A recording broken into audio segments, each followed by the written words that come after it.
she know we're starting? Shannon, you're on. All right.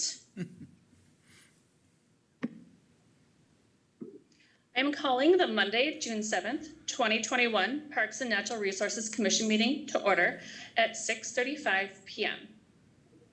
Tonight's Parks and Natural Resources Commission meeting will be held virtually by Zoom and in person while following social distancing guidelines. As Vice Chair, I will be leading the Parks and Natural Resources Commission meeting, and the public is welcomed to participate when invited through the meeting. Members of the public may attend the meeting in person or join via online Zoom. If attendees experience audio problems, we suggest you leave the meeting and then rejoin. This has usually fixed the problem. Additional instructions on how to participate are posted online at www.burnsvillemn.gov in the public meeting calendar. As usual, tonight's meeting is available for viewing on BCTV and on the city's website. If you are unable to participate this evening and would like to submit public testimony, I encourage you to email your comments to city staff or mail your comments directly to City Hall.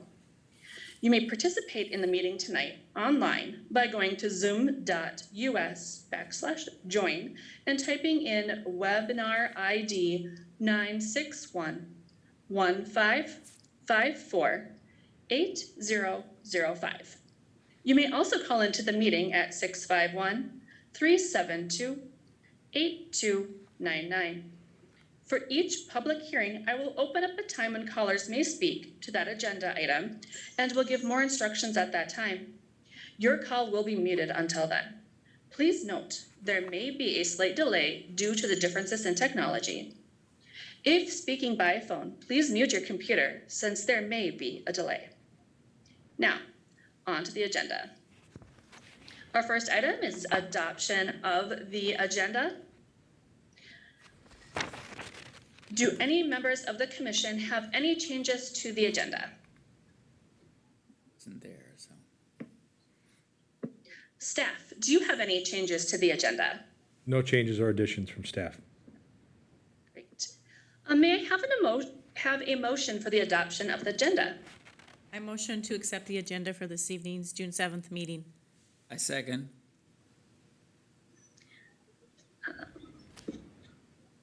And I am sorry, I did not hear who motioned. Commissioner Arnold.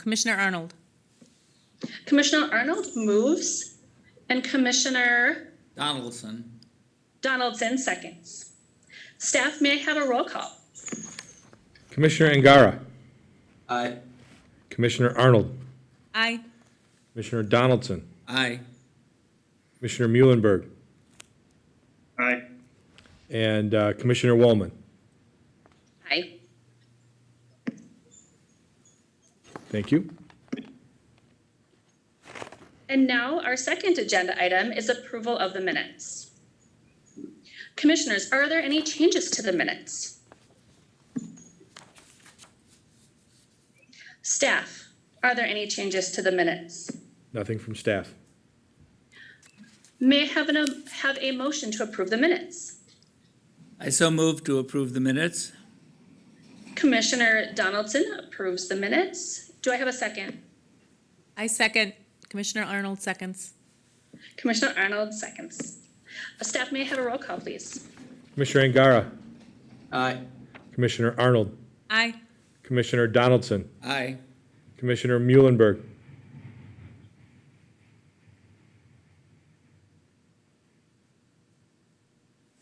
Commissioner Muhlenberg. Aye. And Commissioner Woolman. Aye. Thank you. Our third agenda item is citizen comments. Are there any members of the public on the Zoom meeting who wish to speak?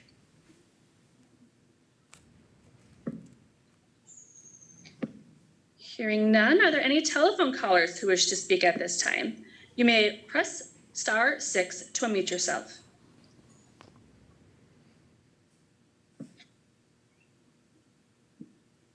Hearing none, Are there any members of the public in the audience at City Hall that would like to speak? All right, since there is no one wishing to speak tonight, let's move to agenda item 4, review Natural Resources Master Plan update, public survey results, and draft concept for the completing the update to the plan. I invite Caleb Ashling and Doug Mensing to present.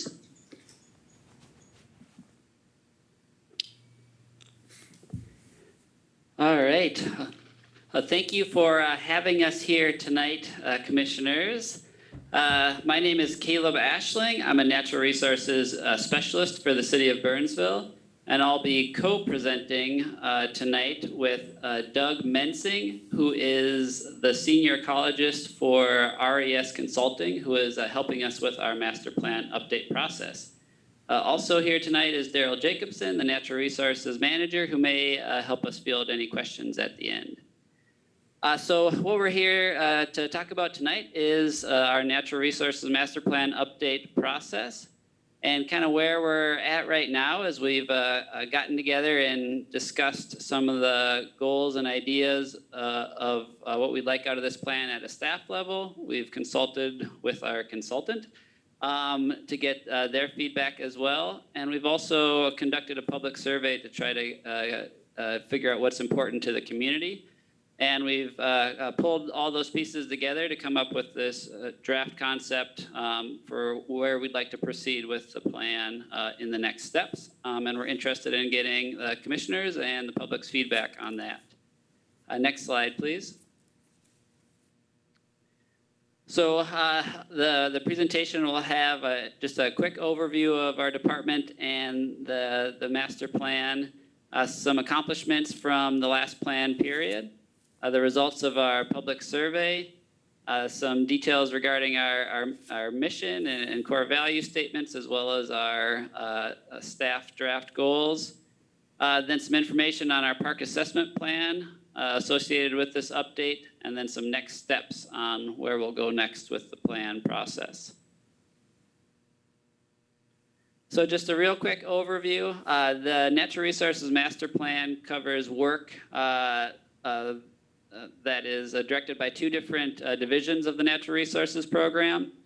The first division is the Forestry Division, and that work is our park and boulevard tree maintenance, our tree planting programs, disease tree maintenance, and other education and outreach related to forestry.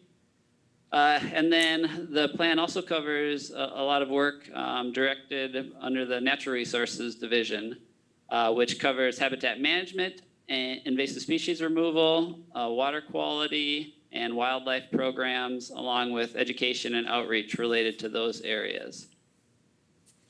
Next slide, please. The Natural Resources Master Plan was first passed in 1999 and then last updated in 2007. And it lays out the goals and vision for the stewardship of our local natural resources. And it covers the management of our park natural areas, but also covers the public assistance and engagement programs that city staff will use to assist residents with private property natural resources management. And this updated plan is intended to cover the next 10-year plan period. So I wanted to just cover some achievements over the last plan period since 2007 in a couple of the different areas that the plan covers. The first is ecological restoration and management. So we significantly expanded the number of our active restoration sites through some large grant-funded projects. And those projects have really leveraged the amount of work we've been able to get done and leveraged the city's budget to really expand our program. We've also increased the management of invasive species, both in the areas that we cover and the different species that we're managing. Then as directed by the plan, we initiated a turf to prairie conversion project at City Hall. We call that the Civic Center Prairie. And that was a demonstration project to show the community the benefits and feasibility of converting turf areas to prairie plantings and how they can look, and how they can reduce costs for maintenance and a lot of the other benefits. So that was a really positive way to get some community discussion going and some education out there regarding the possibility of those projects in the suburban environment. Then also as directed by the plan, we implemented some monitoring programs, both plant surveys in some of our active restoration areas, and more recently some pollinator surveys in some of our select natural areas.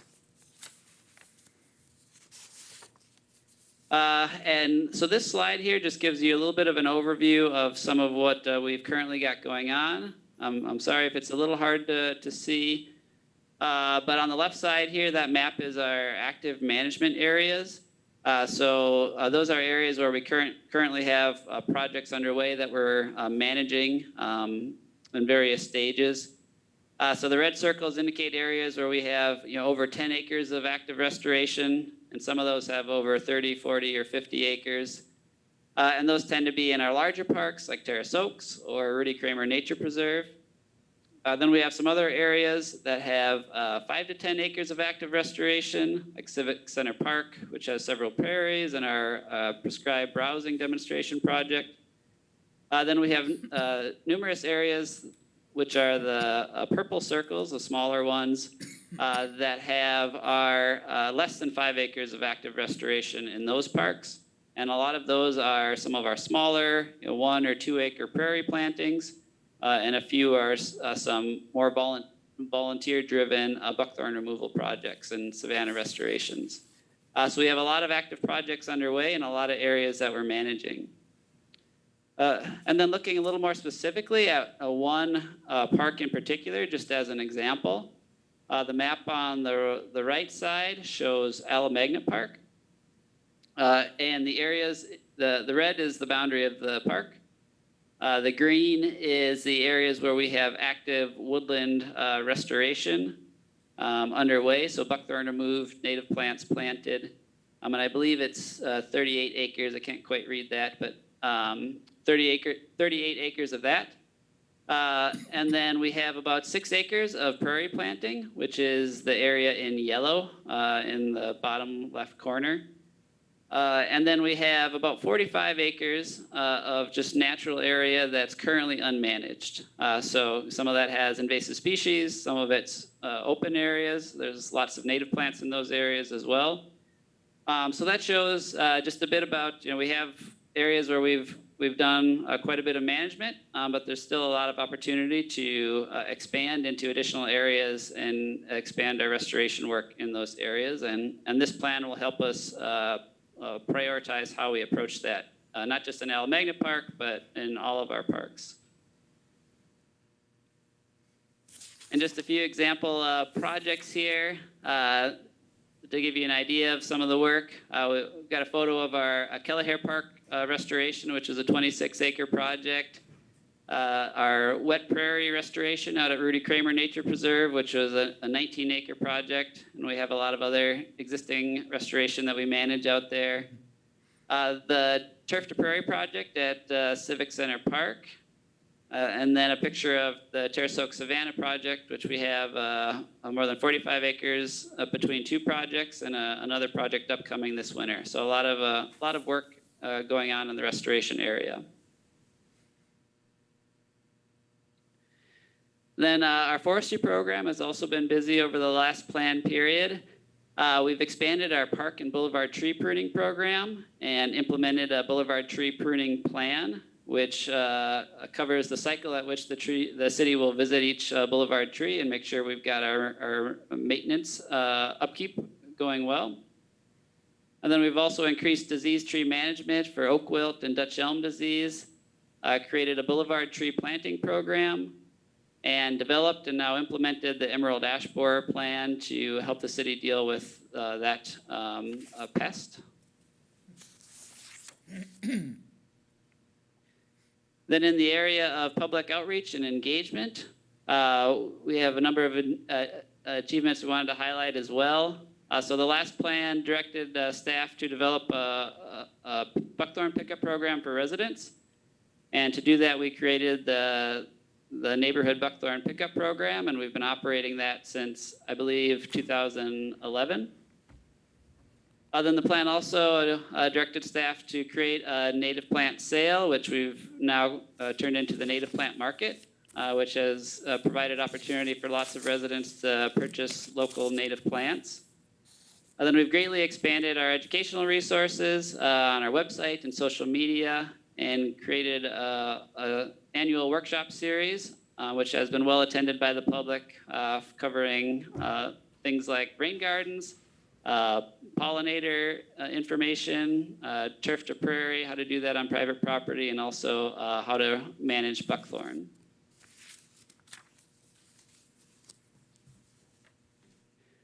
All right, so that was just a very quick look at, I guess, the last 13 or 14 years in just a couple minutes. So looking backwards, but now looking, the next slides will be looking forward. And as I mentioned, as we started into this natural resources master plan update process, we wanted to make sure that we started early on with a public survey to gauge interest in different areas of natural resources that we work in. And for that survey, we tried to take a multifaceted approach to engagement, so to try different ways to engage the public to get the best response that we could. So we had information on our website and postcards to hand out in various locations. We did social media, email blasts to the public.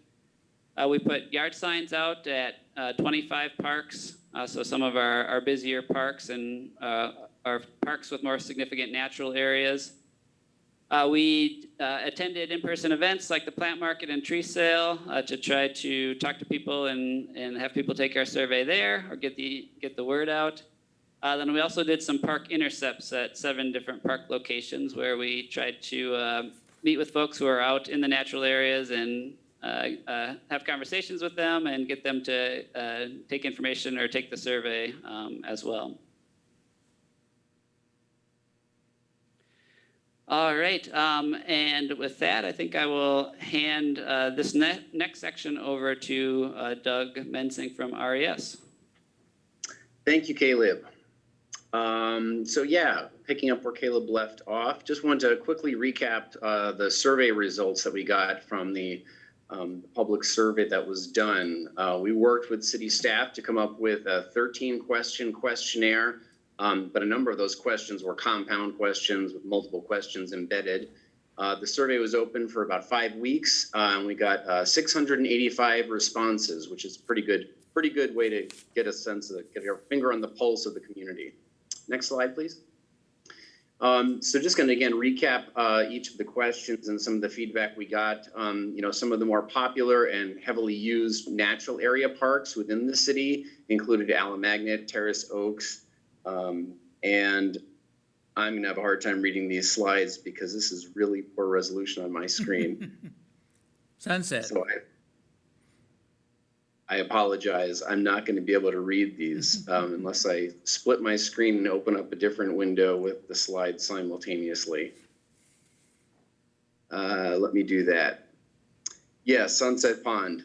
Then we've got the next kind of tier of popularity included Lac Lavon, Black Dog, Day Park, Early Lake, Cliff Fen, and Crystal West, and Civic Center.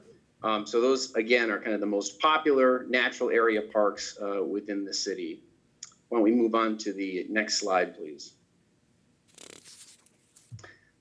Then how do you interact with the city's natural areas? Was the question next. And so paved trails was heavily used by folks in the respondents.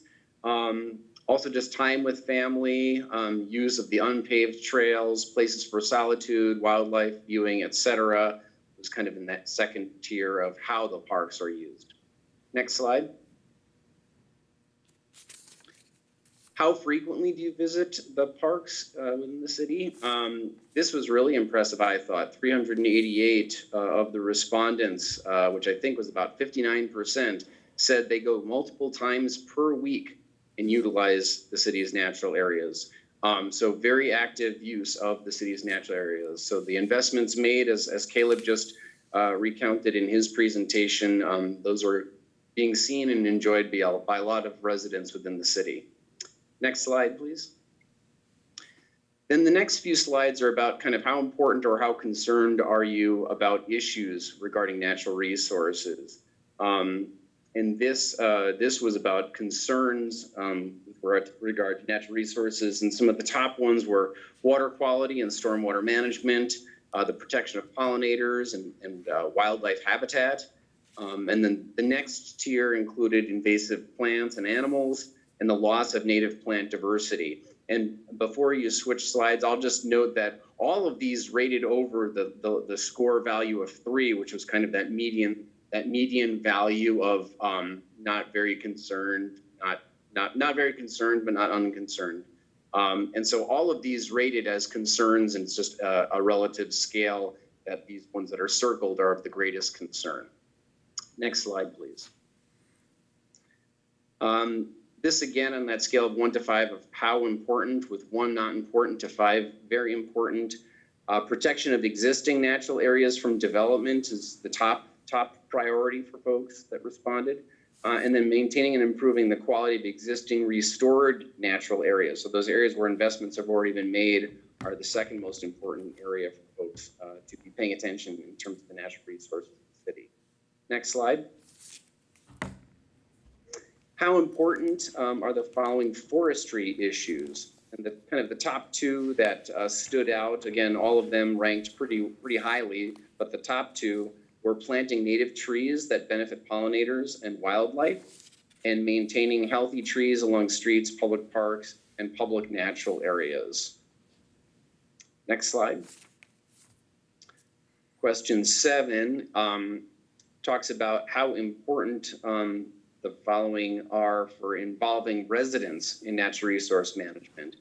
And what stood out there is that folks were most interested in programs to assist them in private land management. So some of those services you already provide, such as buckthorn pickup, as well as water quality grants and such. Next slide, please.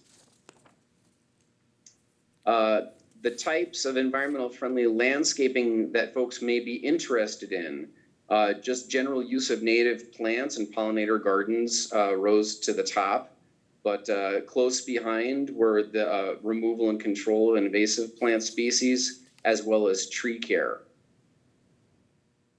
Next slide, please.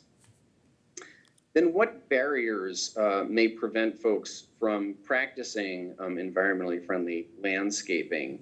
The top answer there was lack of knowledge, simple lack of knowledge, which again, you folks have addressed with a lot of the workshops that you're doing, so you're already addressing that concern or barrier. Cost is also a barrier, which again, the city of Burnsville has some nice cost share opportunities to help folks out and to overcome that barrier of cost. And then I'll just note that 158, a significant number of respondents, said that they don't experience any barriers to environmental friendly landscaping. So that was really encouraging to see. Next slide. What types of activities would folks consider volunteering for? People love to install native plants, and so that came out on the top. The next 2 most popular volunteering opportunities would be removing invasive shrubs and collecting native seed. And then other ideas that folks were interested in: water quality monitoring, removal of invasive herbaceous plants, etc. Next slide. So what's your preferred way to find out about the city's natural resource programs and projects? Folks, their number 1 preference is to get email, to use that. So that's a great tool for these to reach out to these folks that responded to this survey. The Burnsville Bulletin is also a very powerful and popular way for folks to get information from the city. The web page is also used by a number of folks and recognized as a useful information resource, as well as other social media platforms. Next slide. Then just some kind of simple demographics. The majority of respondents, not surprisingly, live in Burnsville. And the majority of those folks visit and utilize and enjoy Burnsville's natural areas. A number of folks that also work in Burnsville or own a business in Burnsville. Burnsville. Next slide. And this last question was kind of a catch-all free text for any other comments. And we got over 200 comments that were, unique responses. Some of the themes that came across loud and clear was a lot of praise for the current natural resources programs in the park system. Folks really appreciate what you're doing and really get a lot of enjoyment and use out of the parks and natural areas. There was a real stress of the importance of public education on environmental topics. Folks are hungry to learn about these issues. And then water quality was another one of the top concerns. A few others there I won't go into in the interest of time. Next slide, please.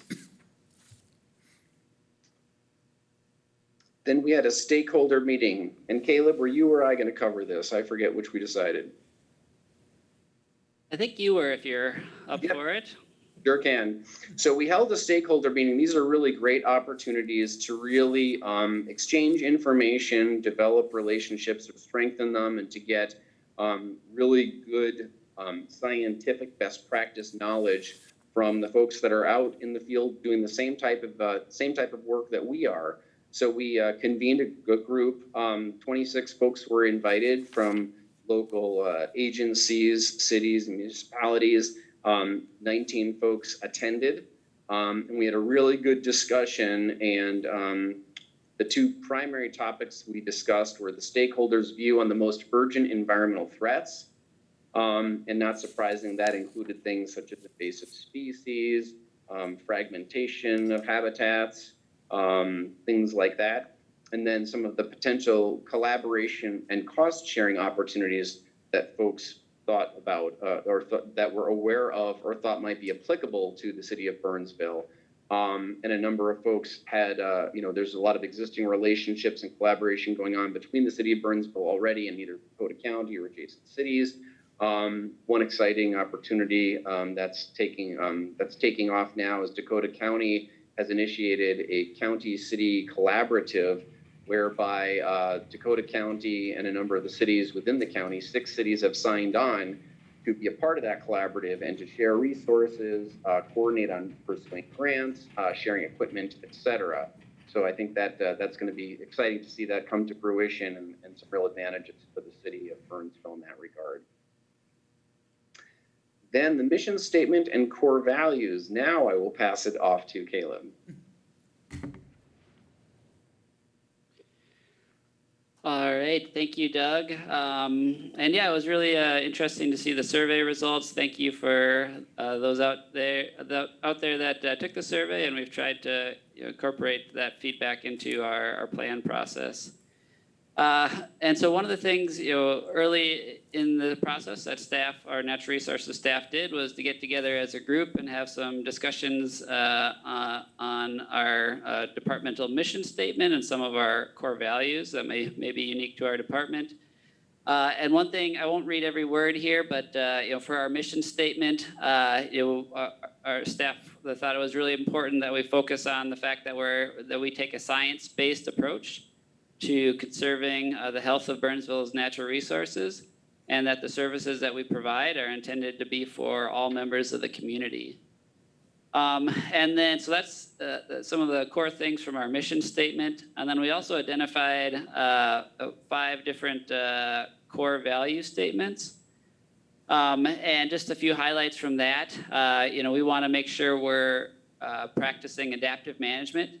So we live in a changing world, and we want to make sure that our program changes with it, and that we're being innovative where we can be, and that we're planning for sustainability. Then we also want to make sure that we're collaborating with community members and other organizations to achieve our goals, and making sure that we're doing our best to foster inclusion in our programs.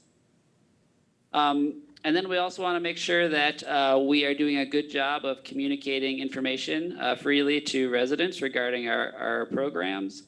And then also doing our best to inspire the community by telling stories of the conservation work that the city is doing, but also the good conservation work that is being done by residents on private property as well. Next slide, please. And then with that, some of those staff discussions and discussions with Doug and others from RES, as well as the public survey, we've developed some core goals that we are going into the next phases of this plan update process with. And I'll just highlight a few of those. And there's a couple of these slides for each work area that we have. But we want to make sure that we're maintaining the quality of our existing restoration sites. So as was reflected in the public survey, it was really important to the public and to staff as well that if we've made these investments at some of our parks where we have these restoration projects, we want to make sure we're doing a good job of maintaining those in the future. Then we do also want to expand our active restoration sites, and do more invasive species removal and ecological restoration, and increase the overall total managed acreage in our program. There's a lot of opportunity there, and a lot of ways that we could, do more good things for the environment here in Burnsville by doing that. Then in our survey, we also saw that water quality is really important to the public. And one way that we can focus on that through this plan is by maintaining and enhancing our buffer areas around some of our priority lakes and other water bodies. So that's another goal that we want to focus on this plan.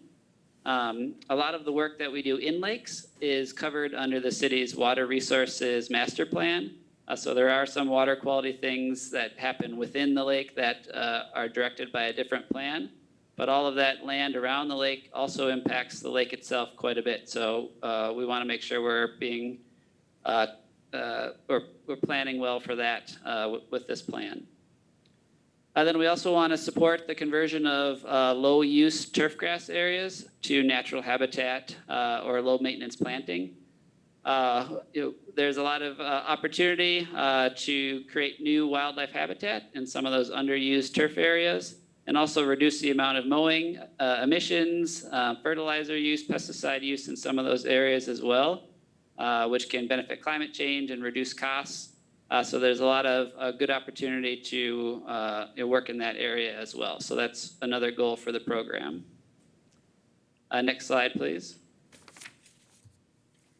Then within the forestry and community landscape section of our program, again, we want to maintain the health of those existing trees. That was really important to the public to make sure we're doing a good job.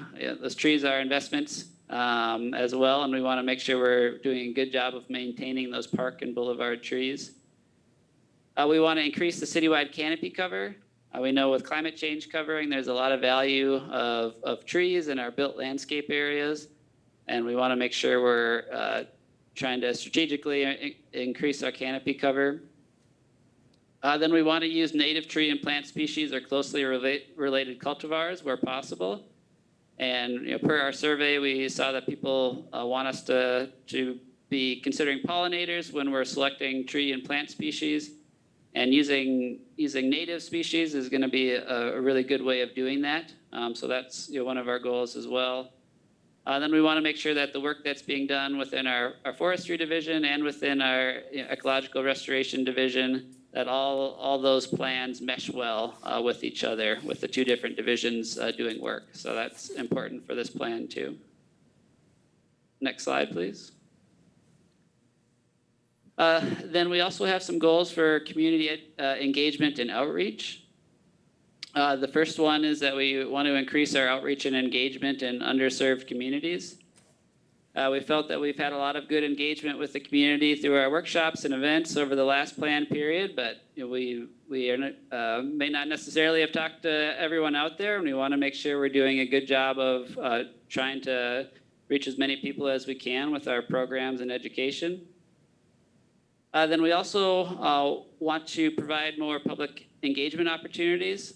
This could be through volunteer planting events. It seems like what people are maybe most excited about, but it could be through other things as well. But we think that more engagement opportunities would be beneficial for the program. And then we want to continue to support private land conservation through our city-sponsored programs and events. We saw in our survey that those city-sponsored programs, like our Buckthorn program, are really important to residents. So we want to continue with the programs that we have, but also evaluate opportunities for any new programs or modifications that we can do to our existing ones. Then we also want to implement some more forestry education programs for the public. We felt that there's some opportunities there to increase the education out there related to forestry, tree planting, the right tree for the right place, tree pruning, that type of thing. All right, so that covers some of the goals that we've drafted for our plan process. And now moving into the next section is talking a little bit more about what would actually be involved in some of the different sections of the plan. And I will turn this section over to Doug. Great, thanks, Caleb.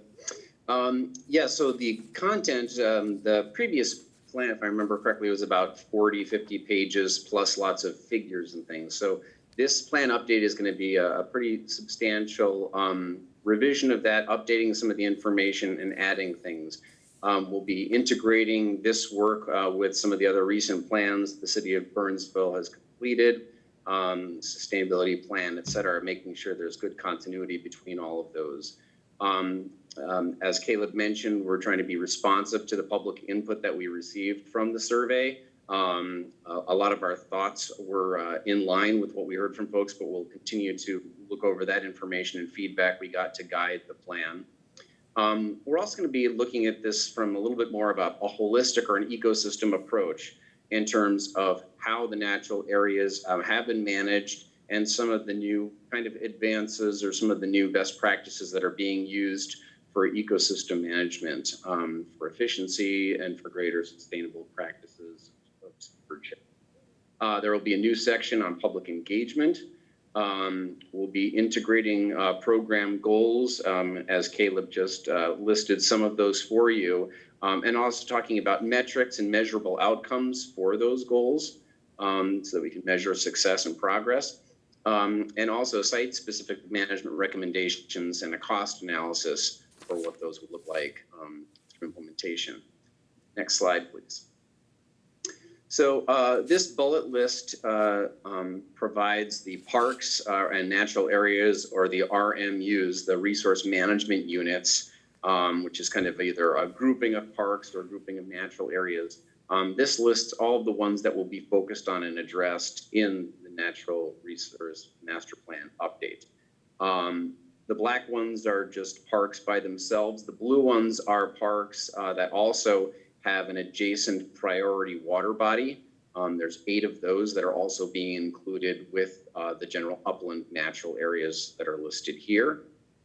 Next slide. Then we're getting into the park assessment. How are we going to assess these areas? And so we always start by reviewing existing mapping data. There's a lot of good existing resources out there that we'll be mining and making sure we review those, understand those. Then we'll be supplementing that with field assessments that will be conducted with res ecologists, including myself, as well as Caleb from Natural Resources and Dave from Forestry with the city. We'll be doing a quick inventory and assessment of each of the sites, and then scoring each of these sites based on a variety of criteria. So we'll look at the vegetation, invasive plants, how the public is using the site, et cetera. And then we'll be able to prioritize these sites into priority A sites and priority B sites. And then within those sites, we'll be identifying priority high-level management needs or discrete projects that we would be recommending get moved forward with the implementation phase. Next slide. And then the next steps for the project as we move forward here, mid-July, we'll provide a status update to City Council. The park assessments will take place in July as well. We'll be updating the plan about the August-October time frame in time for an open house in October. We'll be meeting with you folks again sometime probably in November, and then a final presentation to City Council in December, and final deliverables handed over in January of next year. So I think that wraps up the slides. And I think Caleb and I are available to answer any questions. Correct, Caleb? Yeah, yep, we'd be happy to take any questions on the plan process or any feedback from commissioners or the public.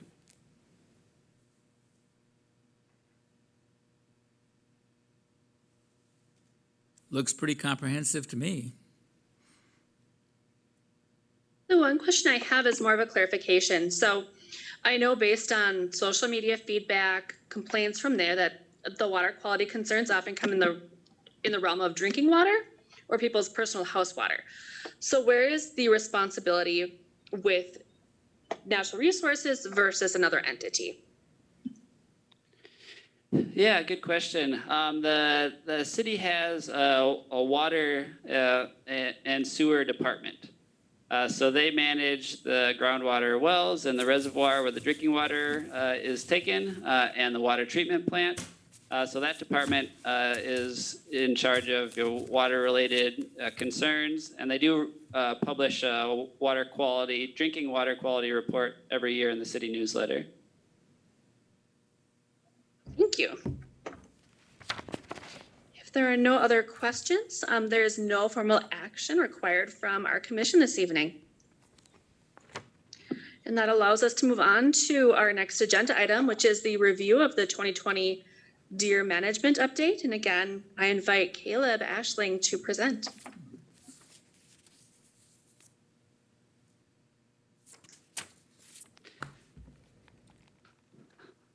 All right. So I'm up next again. Sorry about that, but it won't be too long. So I'm here to present the deer management report now, and this is an annual report on the city's deer management programs, both the work that was done in the last program year and also recommendations for the upcoming program year. So the city has had, the city recommended a deer management plan in the Natural Resources Master Plan that was created in 1999. And then the actual deer management plan was adopted by City Council in 2001. And that set a population density goal for the city, among other things related to the program. The deer management program is intended to address a few different things. The first is deer and vehicle collisions. So we know that deer vehicle collisions can be very expensive for vehicle repairs, but also there can be potential injuries as well as part of that. So that's definitely a concern of the program. Then there are also negative impacts to our natural areas when we have an overpopulation of deer. Especially for a lot of our younger tree seedlings and saplings, which the deer can browse heavily on, as well as some of our native wildflowers. Then residents can experience landscape depredation from deer as well. And then there can be higher disease issues when there's a high population, which I will hit on a little bit towards the end with the discovery of chronic wasting disease in Dakota County. So as I mentioned, I'll be reporting on our past program year from 2020 through March 31st of this year, and then also making recommendations for our upcoming program year. And there's a couple of different areas I'll cover. It's education, our feeding ban, monitoring, and population control. Next slide, please. And then for education, we do try to provide information to residents regarding deer, and part of that is related to our feeding ban. So in Burnsville, you are not allowed to feed deer. So all bird feeders have to be at least 5 feet above the ground or otherwise protected from deer. We also have a waterfowl feeding ordinance as well. And we do try to get the word out about that ban regularly so people can know that it's out there and follow the rules. And then we only had one feeding violation reported to us in the last program year. When that happens, we usually follow up with letters. And the vast majority of the time, that's educational letters are enough to fix the issue. So we recommend continuing with that process. And then just a note, one difference this year from past years is that our deer management budget was cut in 2021, along with other things throughout the city. But we were able to roll over a little bit of money from 2020 to finish up some of our population control efforts in January. But some things like our normal aerial survey that we conduct, we were not able to do due to those budget limitations. We are not currently sure whether we'll have budget for next year for some of the things that we'll be discussing, but we are hopeful that we will, and we're going into it planning as if we will be able to have that budget back for the program. So there's two areas within the monitoring section of our program that I wanted to discuss, and that's population counts and our deer vehicle collision monitoring. Next slide, please. And then for our deer management program, both for population surveys and for reporting on collisions, we look at the city in 6 different zones. And we try to manage specifically within those 6 different zones based on the deer and the available habitat.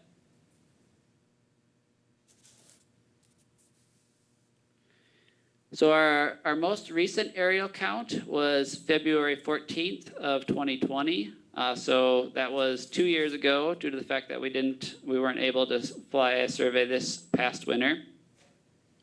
And that survey was conducted by the Three Rivers Park District. And we partner with them to get our surveys conducted because they also fly adjacent areas in Murphy-Hanrahan and some other cities as well to count the deer populations.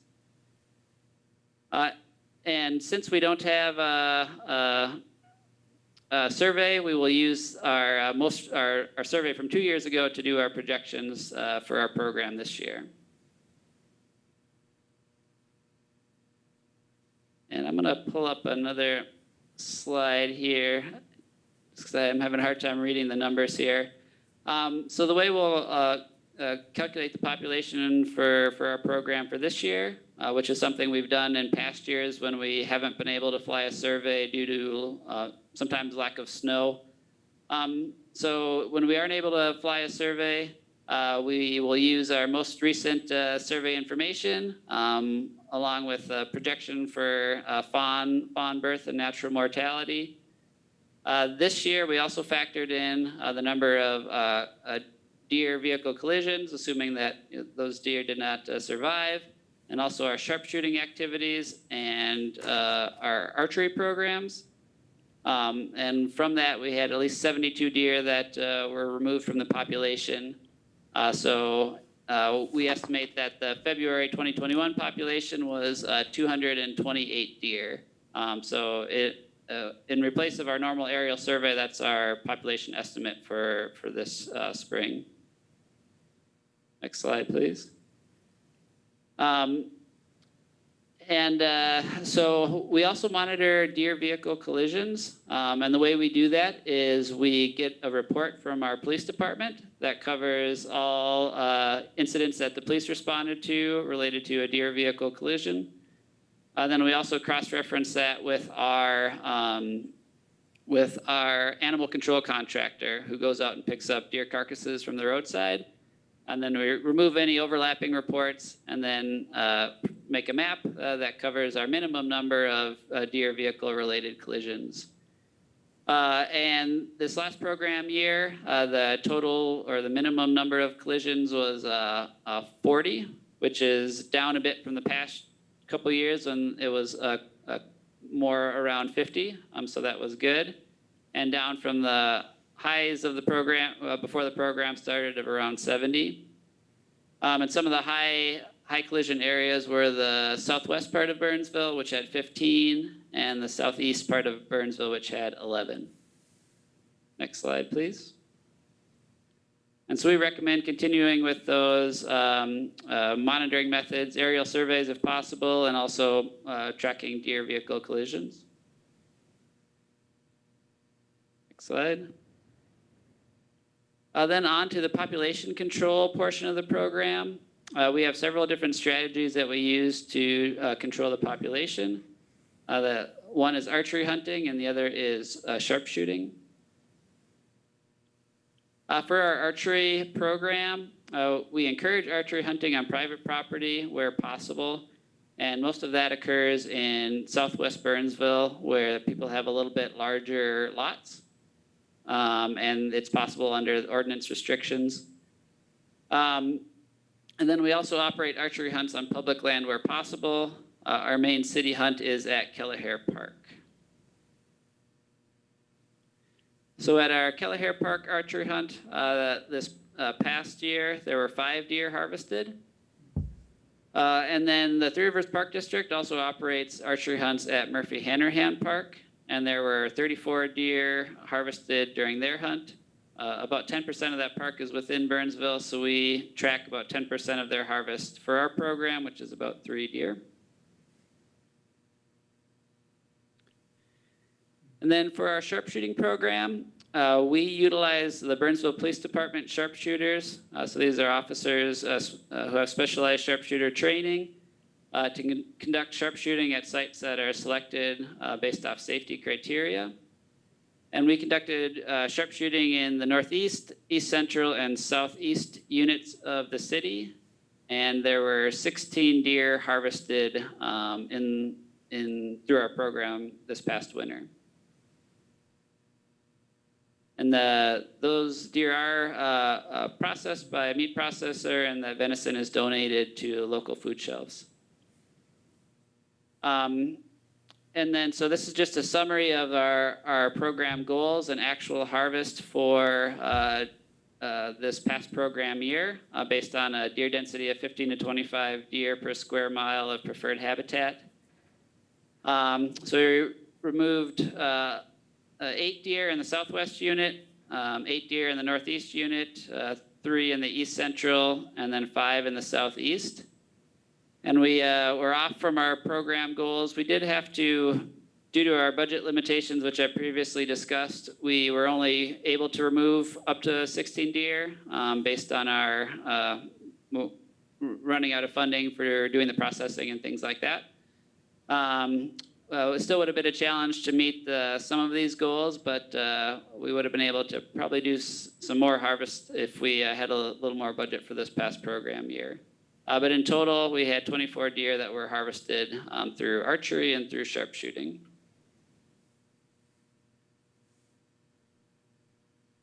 And then this slide covers our program recommendations for harvest for this next program year.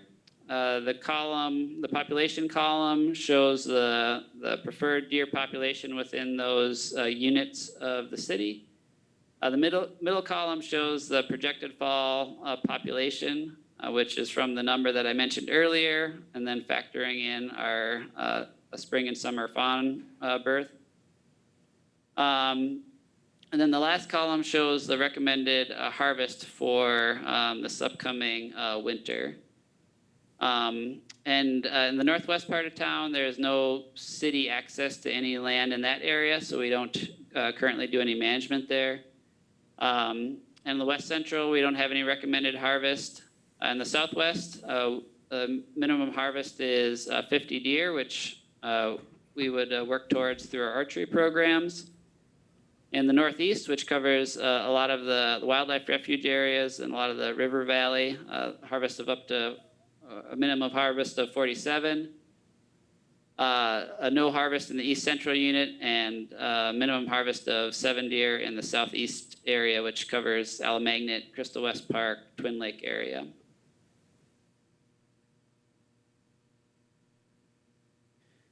And then our recommendation is to continue with our archery hunt at Kelleher Park, as well as our sharpshooting control program in the select units.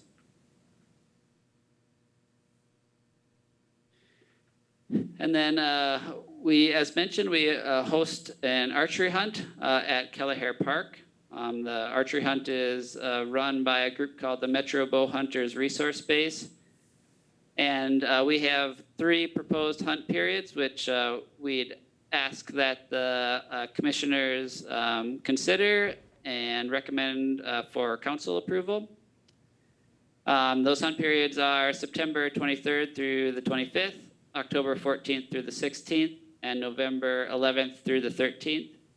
The park will be mostly closed to the public during those hunts, but the new regional trails through the park will remain open.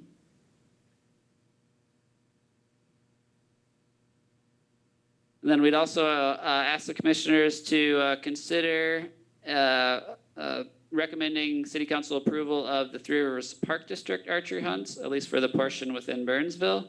And their proposed hunt dates are October 15th through the 17th and November 12th through the 14th.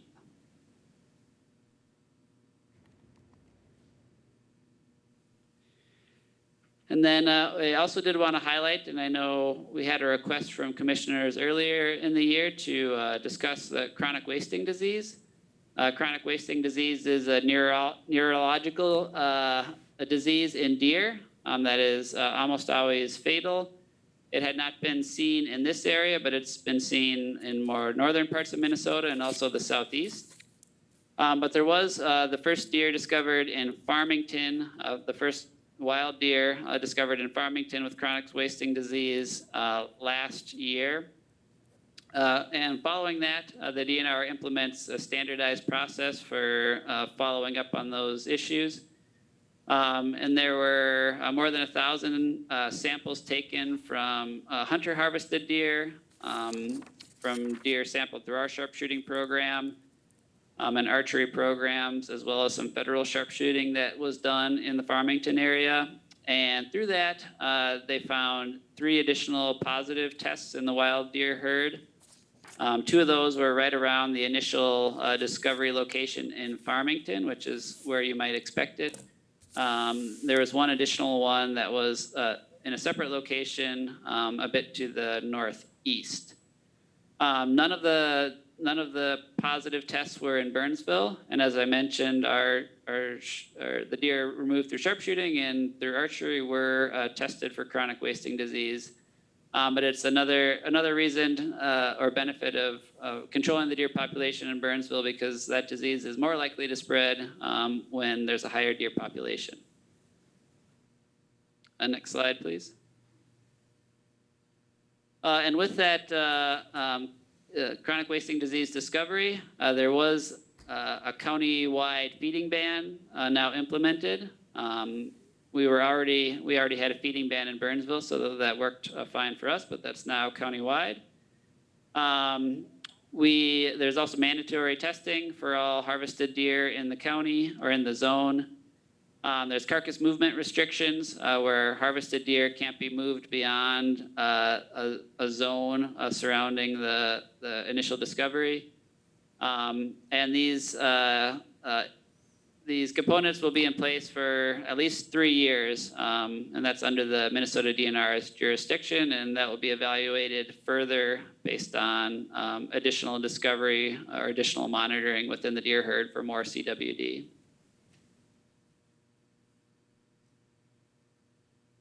And with that, I would take any questions that the commissioners or the public had. So, Caleb, it looks like we're not cutting down on the population as fast as you want to. Yeah, we would have liked to harvest more over this past winter. As I mentioned, we were budget limited, and it is also challenging when doing deer management in a suburban area where we have limited sites and deer moving in from other areas outside the community as well. But we would like to have seen a higher harvest and been able to reduce the population more than we did. So does that mean more money or a different plan? Yeah, this past year, more funding would have allowed us to continue with our harvest program longer and certainly remove more deer. And then I think it would also be beneficial if we could work with adjacent cities to also have them work on deer population control, because deer move widely, across city boundaries, and if more cities were participating, that would help our program as well. Okay, so as commissioners, should we ask the city council for more money? Well, I know we are going to propose that our budget be reinstated, and so that's already in the plans. So I'm not sure if commissioners need to request that or not. I guess it couldn't hurt. Caleb, at this point, I don't know that it is necessary for the Parks Commission to make that request or recommendation, but very good point, Commissioner Donaldson. I think all you are asking for out of the commission tonight is to approve the hunt dates and to approve or recommend any changes to the strategies that you presented earlier, if there are any, correct? Yes, that is correct. Yep, sorry to interrupt, Daryl Jacobson, Natural Resource Manager. I would just come in and say that, yes, we don't need a budget recommendation. We have a budget process that I'm in right now, and it is my understanding that budget's going to be restored. This process takes a few months, but the city council is aware of the deer management program and the needs and the benefits of it. So I think we're in good shape for future years, but obviously COVID and some of the things that we went through last year did require some work with the budget, but I think it's going to be coming back.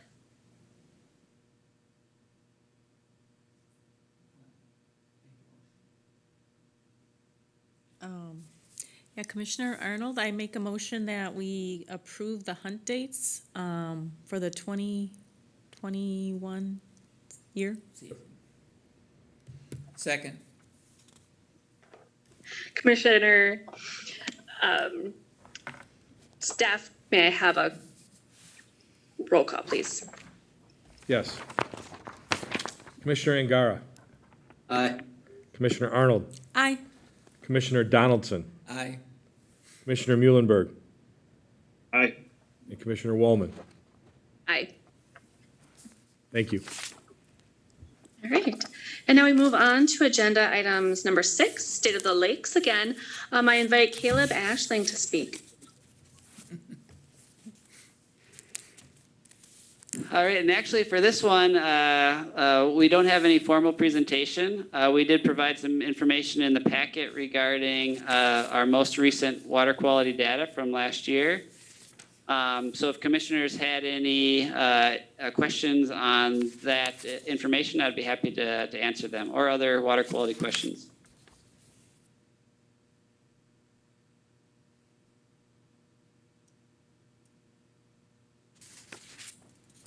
I want to know how come the water quality on Sunset is so high and there's so much algae? Yeah, that is a good question. The water clarity is a combination of some different things, and a lot of what we see on Sunset Pond is filamentous algae, which is some floating algae that's present at different times of the year, and it's also duckweed. But other than the filamentous algae, the water is fairly clear. You can see down to the bottom pretty readily. So that's why there's a lot of, the clarity is pretty good there, but you're still seeing a lot of that filamentous algae. And that algae, starts growing at the bottom of the pond, and it mats on, some of the underground plants. And then when it reaches a certain point in its cycle, it floats to the surface where it stays for a while and then dies back. So that's kind of, we see more of the filamentous algae because although the water clarity and quality is pretty good, it's still a pond that receives a lot of stormwater and has fairly high nutrients, enough to produce a lot of filamentous algae at certain times of year. Thank you. Caleb, could you just make a few comments on your assessment of how well the ulm treatment on Keller Lake has helped Crystal Lake and Keller Lake? Yeah, so we have seen improved, we've had 2 growing seasons since an alum treatment was conducted on Keller Lake. And alum aluminum sulfate helps bind phosphorus in the water column and makes it unavailable to algae for algae growth. And we've seen, since the 2 years where those algae treatments were conducted, we've seen improved clarity on the lake. And so that's positive.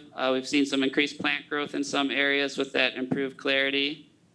This year, like a lot of water bodies, we're seeing some additional filamentous algae, which we think was partly due to some of the early ice-off, early start to the growing season.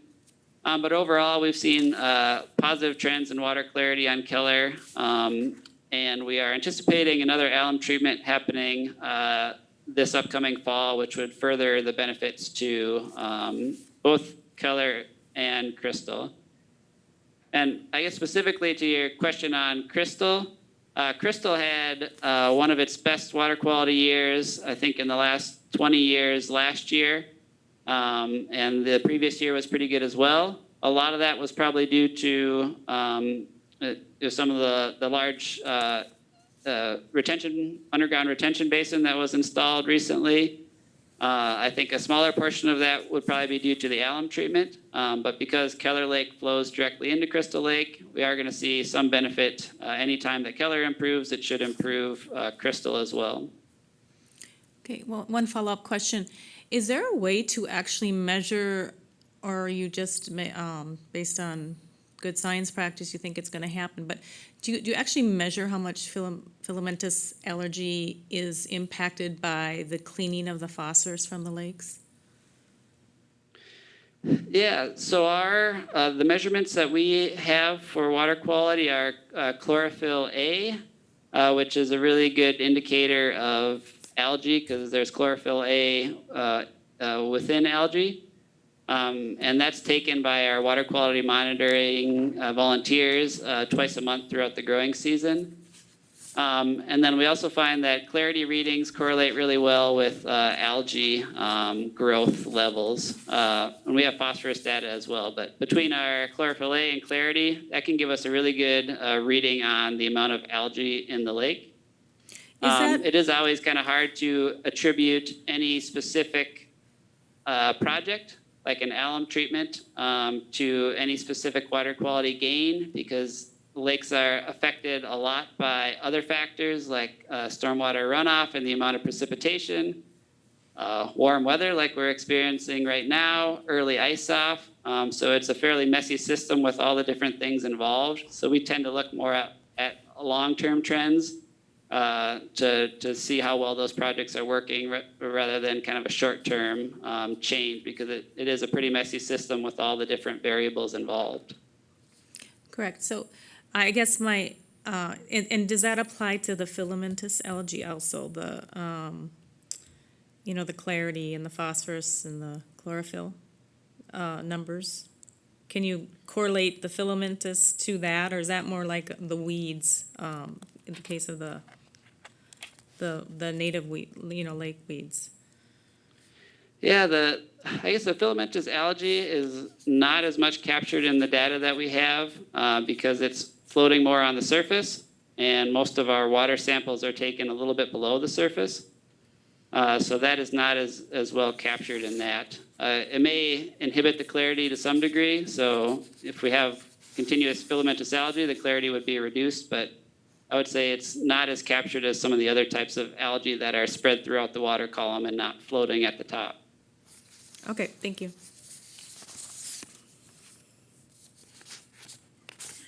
If there are no further questions, there is no formal action required from our commission. We move on to agenda item number 7, the multimodal and complete streets presentation. And we invite consultants Heather Kienitz, Colin Harris from Alta, and Jed Desrud to speak, please. All right, thank you, commissioners. So just to set this one up, and I wanted to just let the commission know that one of your own is on our study advisory committee. So Commissioner Woolman is participating a little bit extra in this one, and I want to thank her, and then also let you know that you could ask her questions about this because she'll be more highly involved. So to kick this off, we are working with our consultant team from SEH and Alta Planning on a multimodal and complete streets study. And it is something that we've been wanting to work on for quite a while so that we can find places where there are gaps in the system and also to help set us up for success in planning our infrastructure. So I'm just going to turn it right over to Heather and Colin. I know you've got a full agenda, and we are looking for not necessarily an action from the commission, but we do have some questions that we want to get your feedback on, so more of a discussion at the end. Those main questions were in your packet, and we'll, Heather and Colin will walk you through them. So Heather, you can take it away. Great, thanks, Jen. Hello, Chair and Commission members. I'm Heather Keeneth, a Senior Traffic Engineer at SEH. I've been there 23 years. And my colleague, Colin Harris, an engineer at Alta Planning and Design, is going to join me in sharing this project with you and hopefully having a little discussion on these questions that Jen mentioned with you. Next slide, please. This is our agenda. As Jen mentioned, we really want to get at the questions. So we're just going to try to do a 10-minute or less overview of the study and hit the highlights so that we can spend more time on the question piece with you to get your feedback at the end of the presentation. Next slide, please. The multimodal study and complete streets policy is funded by capital improvement funds from the city and also in part by a grant awarded by Dakota County using statewide health improvement partnership funds. The plan and study are intended to meet citywide goals and policies to develop a safer and more inclusive transportation system for all users. It's going to provide implementation strategies to improve walking and biking networks throughout the city. And right now we're engaged in a really robust community engagement process to identify these priorities and opportunities. And then as part of that SHIP grant, we need to specifically engage with SHIP target populations, such as seniors, children, people of color, people with low incomes, and other people who are experiencing health disparities. Lastly, the multimodal and complete street study is intended to enhance several outcomes across the whole Burnsville community. Next. The multimodal plan is a blueprint for the future investments in the city's multimodal transportation network. The intent is to have action-oriented recommendations that are based on data. And in addition to trails, sidewalks, and bicycle lanes and connections to transit, we want to identify also opportunities for things like new and shared mobility investment, things like scooters, bike share, electric vehicle charging stations, and car share. And we want to make sure that we have thinking as far as complete streets go to understand where we can implement complete streets priorities throughout the city. Next. That leads us to our complete streets policy. We want to support a complete streets policy that demonstrates the community's commitment to support safe travel for people using any mode. So if people choose to drive a car, if people choose to walk, if people choose to bike or use transit, we want to make sure that we're supporting any of those modes with this policy.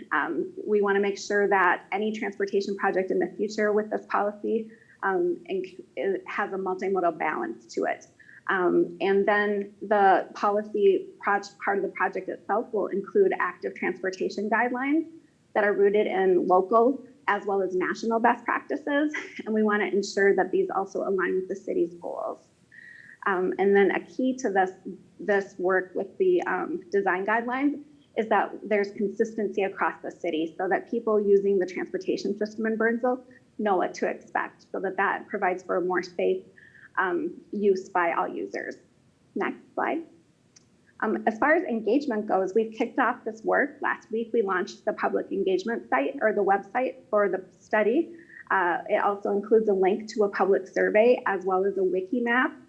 A wiki map is a web map that people can click on and provide location-based comment information. So if there's an intersection that they find challenging to cross on their bicycle or while they're walking, they can click on that map and provide a comment specifically at that location. The website also provides a place where people can add their email so that they can provide, get study updates if they're interested in study update information.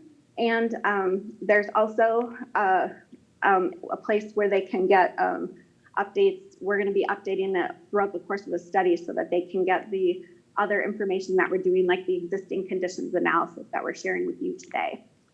We're also doing advertising of the website and information. We're using Snapchat, Twitter, and also Facebook. And we also have a flyer out in 3 different languages. And we have these photo booth cutouts that are going to be out and about in the community this weekend. There's the Back to the 80s car show, and we're going to have the photo booth cutouts at that this weekend. We're also working on that County Road 42 visioning project, so we're going to double up and promote this project as well as that project, and make use of the photo booth cutouts there. A fun way to try to promote the project, letting people take selfies and link to the project website using a QR code, and then hopefully engage them in a different way that's a little more fun and unique. And then there's going to also be in-person opportunities, hopefully later this summer, maybe some pop-up events that occur throughout the summer. And then last Friday, we had our first stakeholder advisory committee meeting, which included representation from seniors, transit, people with disabilities, and hopefully we're still trying to engage youth. And then as Jen mentioned, one of your commissioners is on the SAC. Next. This map is really fuzzy. I know on Zoom, I think those of you in the chambers can see it a little bit better, but you all, I think, received our existing conditions memo summary where everything looks a little cleaner. As part of our existing conditions analysis, we have looked at a number of different things in the city, and one of those is your existing multi-modal plan. So it has the existing network, which are the solid lines, and then it has the planned network, which are the dashed lines. This is our start point. This is what we start with as we think about the multimodal plan. And it's just that, it's where we begin. We plan on building on this and working forward based on the feedback we get throughout this process. Next. And then this is the future land use plan. As we think about walking, biking, taking transit, land use is really important. So we want to look at the future land use. People have destinations, and we want to understand where they want to be and where they want to go throughout your community. So those are really important to us. So that work will also inform our work as we think about what connections are important throughout the city of Burnsville. Next. I'm going to turn it over to Colin now, and he can walk through a couple things that we're thinking about as we think about multimodal connectivity. Thank you, Heather. Good evening. So as we start to think about different land uses and different street arrangements, we know that regional trails facilitate longer distance travel to regional destinations. And the focus of the local trail network is improving the connectivity between neighborhoods, parks, schools, libraries, and commercial nodes. So even short segments of trails can make a really big impact on connectivity when they provide those direct connections between destinations that the roadway network might not facilitate. So we're thinking about short trail segments like these on the screen as an opportunity as we get into the needs assessment here. Local trail networks that serve a transportation purpose, in addition to recreational opportunities, provide the greatest benefit. They should complement what's on the on-street biking and walking network and connect to the regional trail system when possible. Next slide. This is an example. We're starting to think about what a walk shed might be. And when we say walk shed, we think about 1 mile as the crow flies.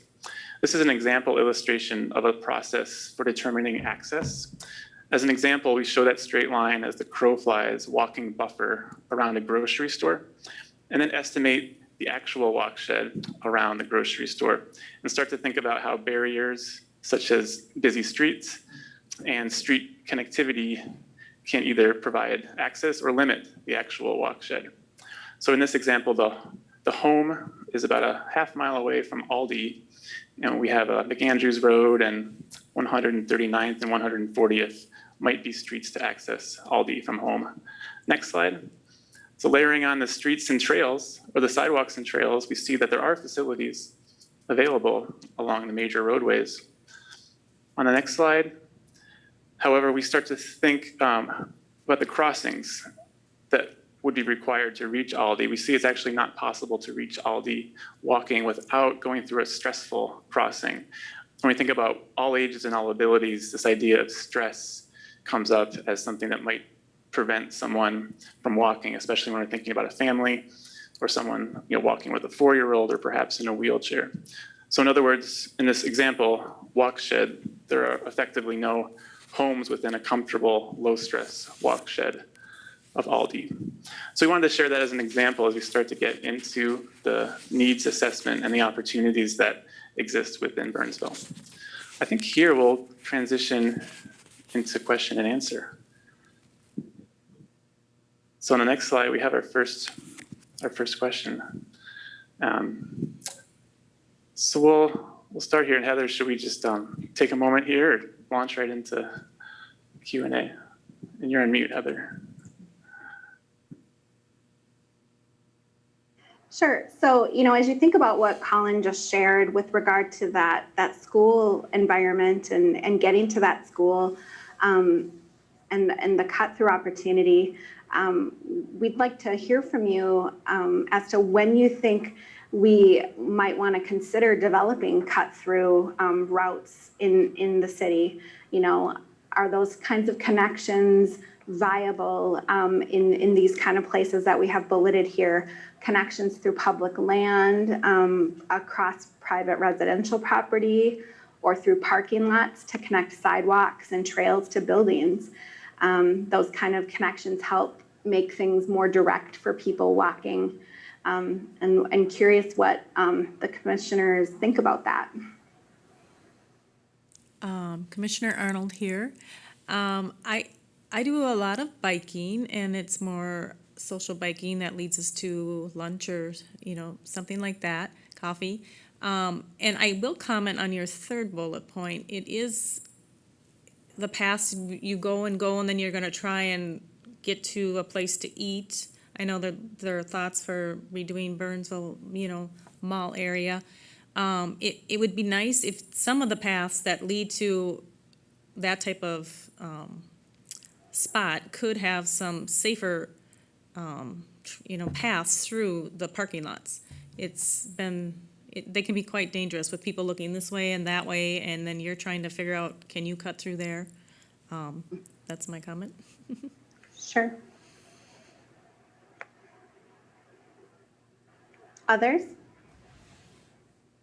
Commissioner Mullenberg here. I know we live close to Crosstown West Park, and every now and then we take the dogs around and we go to Cub Food and walk back, but sometimes we actually avoid going through the park because there's not a really good connection over by Portland where we live, but we go avoid the park and go across where there's an actual crosswalk. So even just that, I think Burnsville Parkway is a 40-mile-an-hour zone. It's even that's a little bit stressful going 4 lanes across that speed. So I don't know if slower speeds or more crosswalk or access points across busier roads like that would be beneficial for this as well. And then I would also comment on sometimes when you are walking in the parks and then all of a sudden a road brings a biker into the park, and you can't always, because of the natural trees and whatever, you can't always see each other, and it's like you're almost colliding. I don't know if there's a way you can divide out, where the biker should be going versus the walker on the trails through the park in those specific, areas where the road biker is going to go through the park. Sure.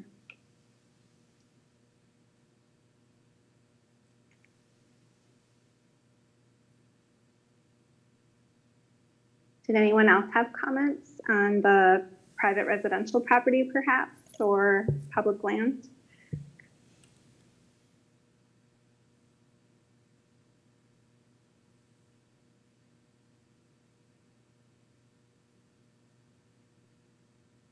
Should we move to the next question? Okay.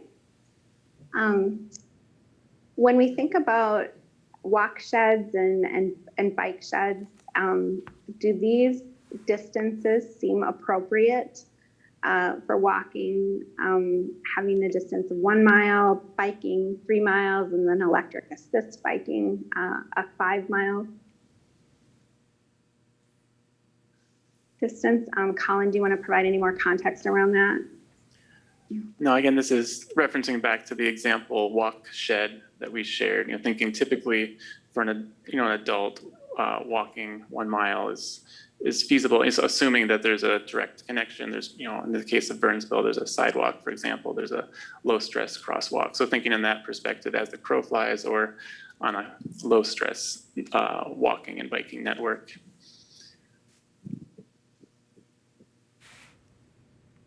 I think it'd be kind of dependent on what if you're just out for a walk, or walking a mile to and from the grocery store might be a long distance to be carrying stuff back and forth. I don't know.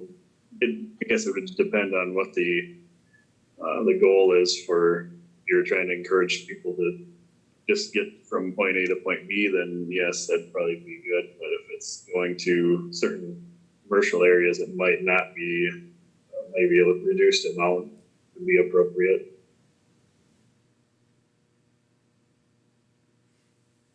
I mean, we walk the 2 miles around Sunset Pond every day, and some of our neighbors walk all the way down to 35 to give them a 3 or 4 mile walk. So I'm not sure where the 1 mile comes in. Colin, correct me if I'm wrong. Does it relate to like that time that you could cover? And is it like a 5 or 10 minute? Is it just 10 minute? Is it a 10-minute distance?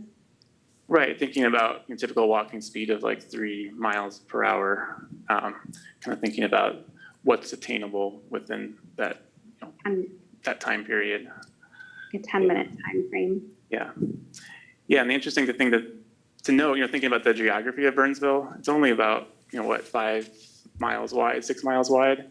So just the opportunity there. We think about I walk around the lake a couple times. That's 4 miles. Just the opportunity to think, if we do have a network where I could walk 4 miles and actually get across most of Burnsville potentially.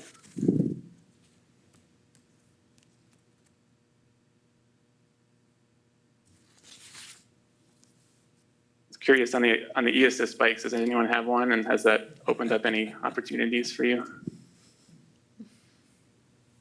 Speaking of the geography of Burnsville with the hills.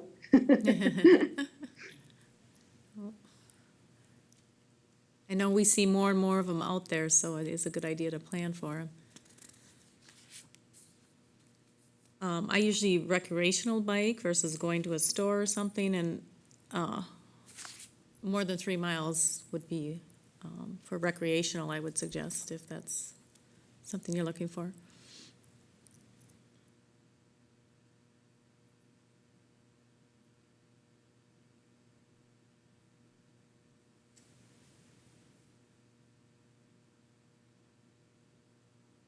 That's similar to what the first comment was, kind of trip type split. So the recreational trip versus a purpose trip, shopping type of trip. Okay, next slide. I think we'll move to the next one. When we think about this analysis that we'll do, there's a lot of land uses listed here and destinations. Are there any destinations missing that we should add to the list that you don't see listed here? Jen, do I need to read through all these for anyone? Or is it okay to just let them look through them? I think if anyone wants them read, we can do that, but it seems like they're reading them right now. Okay. I didn't know if there was a ADA need for me to read through. Okay.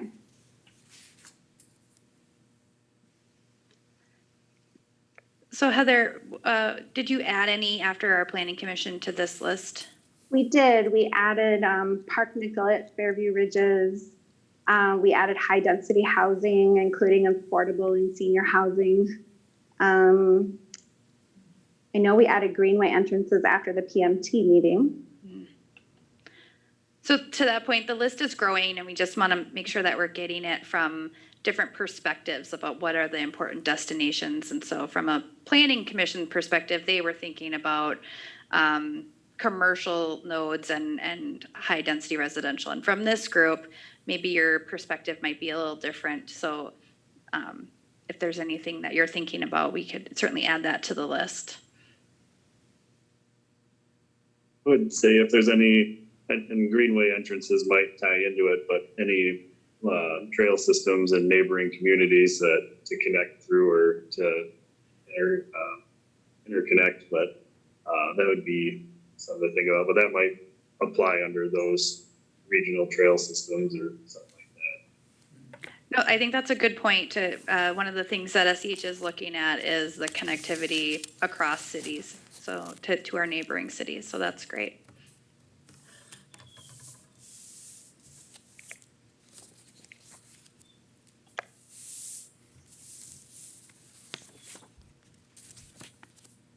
Anyone else?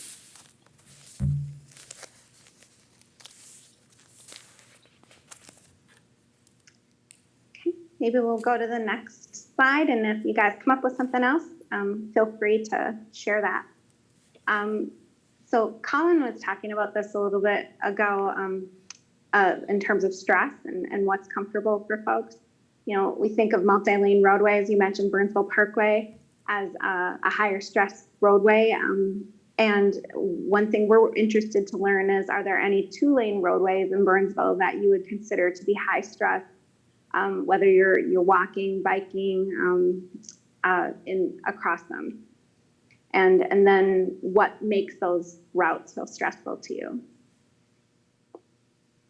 I live over by Crystal Lake, and I would say when there are softball tournaments and games occurring and they're parking in the road right by the bike lane, and then there's walkers on the sidewalks, and you're often trying to turn in onto Loch Levon, and then you got 46 turning in.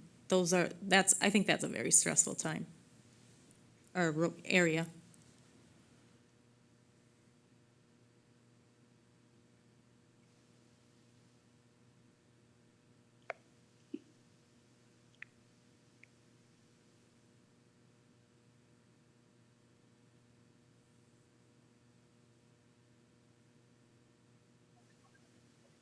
And I did talk about this during the advisory meeting, but I'll just say it again. So if anybody else wants to jump on too.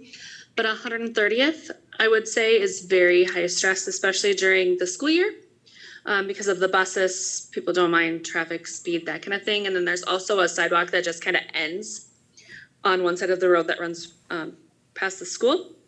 So oftentimes I see people walking or running or biking on the side of the road where there's no sidewalk. And then there's other people on the other side who also choose not to use the sidewalk for whatever reason. So it kind of gets to be complicated that way. And then also just Nicollet in general is pretty high stress, a lot of traffic, hard to cross and trying to get to the heart of the city. And the city tried to do several different things on West Preserve Boulevard. They put in some items to slow traffic down at crosswalks, and the residents decided, oh, we don't need that, so they took it all out, and things are back to normal.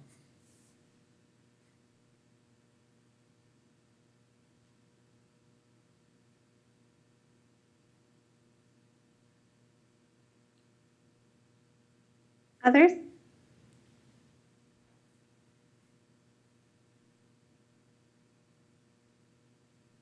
Colin, do you want to ask the remaining questions?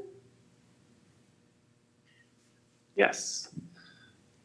Next slide. So to question 5, are there specific locations where you would identify near term, and when we're saying near term, thinking about 1 to 3 year needs for low stress connections and routes for people walking and biking?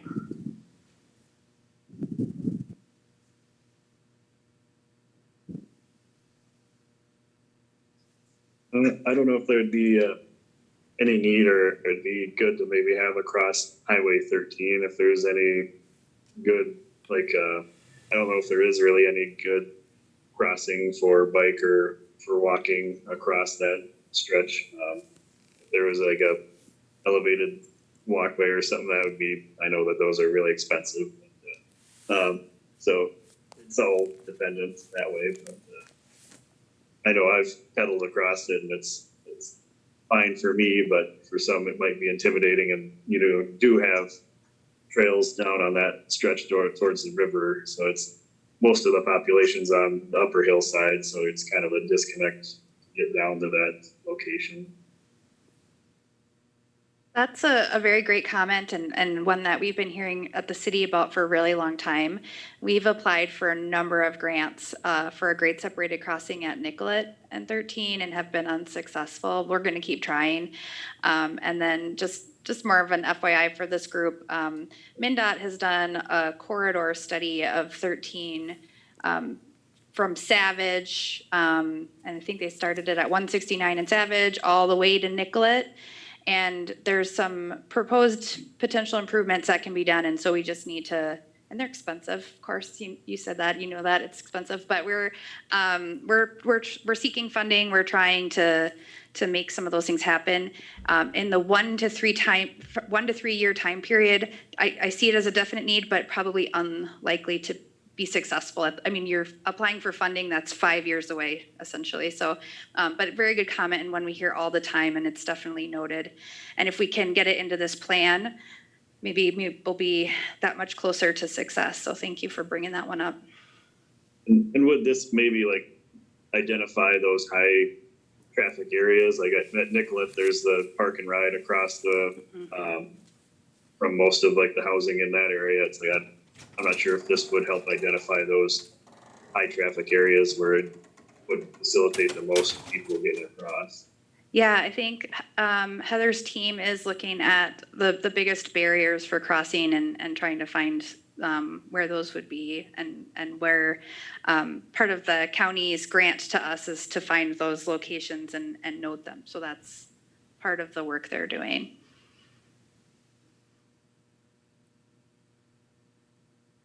And some of the things that this group's already said, I took some notes. Nicollet in the heart of the city, West Preserve, 130th, near Gideon Pond, and then Strassville in the Crystal Lake Lac Lavon. So we are noting those as areas to look at too, in addition to 13, crossing 13.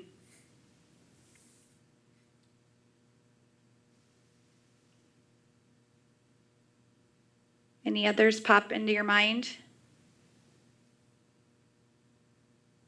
If none, I think we can go to the next question, keeping an eye on the time here.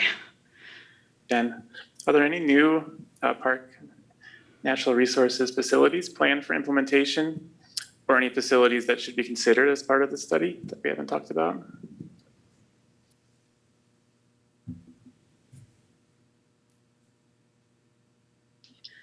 I think definitely the connection over to, now I'm spacing on the name of the park. Terrace Oaks, there we go. The connection to Terrace Oaks from the neighborhoods. I don't see a lot of safe walkways over there, and that's a heavily used park and probably could get a lot more use from the neighborhoods surrounding it if there was safer ways to cross the street.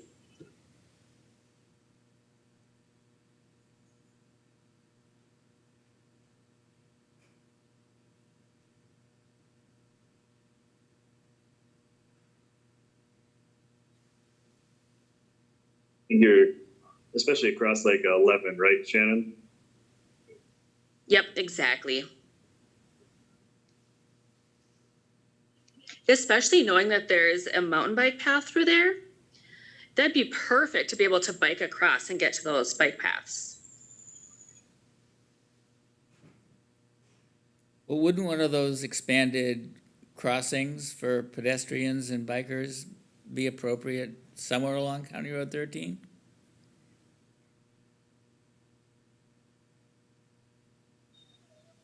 County Road 11 or 11, from Highway sorry. 13? Sorry.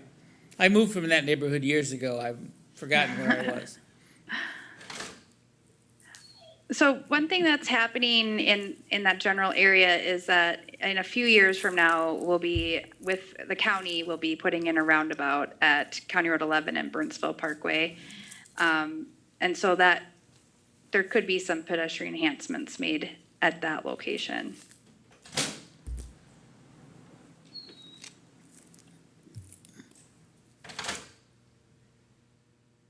you know, in addition to the Grow Burnsville projects that are taking place right now, here at Civic Center and then also over at Crosstown East,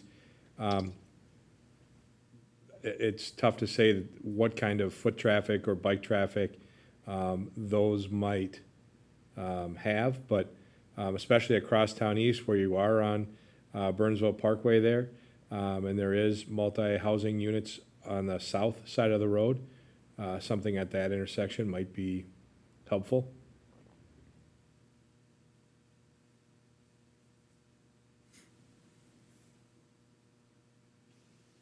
And Heather, I can get you those Grow Burnsville locations that are planned. We can map them. Okay. Any others? Otherwise, we can move to the next. We have two more questions, and they're related more towards the new mobility and shared mobility piece of the plan. So as part of the plan, we're interested to learn your perspective on how and where to incorporate new and shared mobility options. When we say that, we mean scooters such as Bird and Lime, bicycles such as Nice Ride, Bike Share, and cars, so car share like Our Car. Do you have any related considerations or concerns?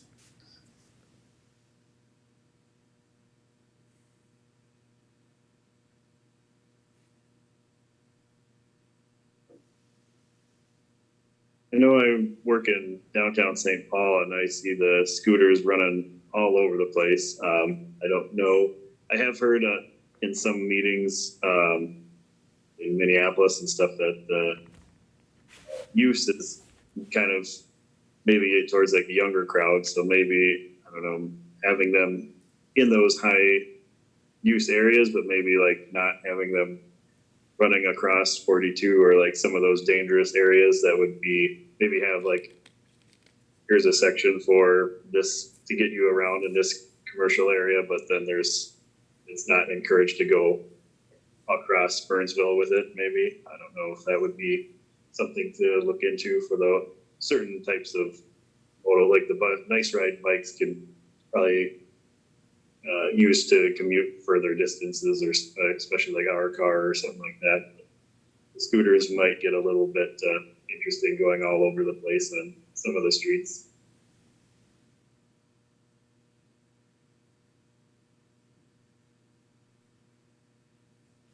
That's a great comment, and I think one of the reasons why we're not seeing them really coming to the suburbs just yet is that the places to put them are maybe not as centralized. We've got the heart of the city.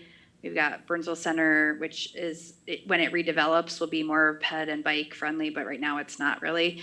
So that's a good point. Maybe if in certain locations, they'd have to really be thought out.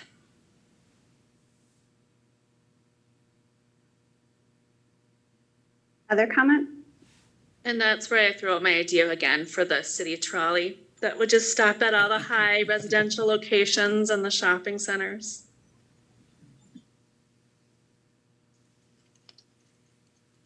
I really love that idea, Jen, by the way. I'm picking that up, Commissioner Woolman. I've heard it now a couple times.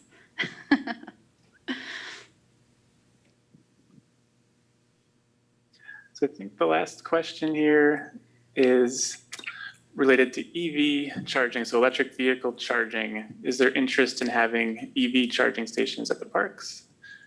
And if so, are there priority locations? This is related to, new mobility, shared mobility, thinking about options for car share. I think this is the direction that they're going, where there'll be more electric options for car share going forward. But this could be, for personal use as well.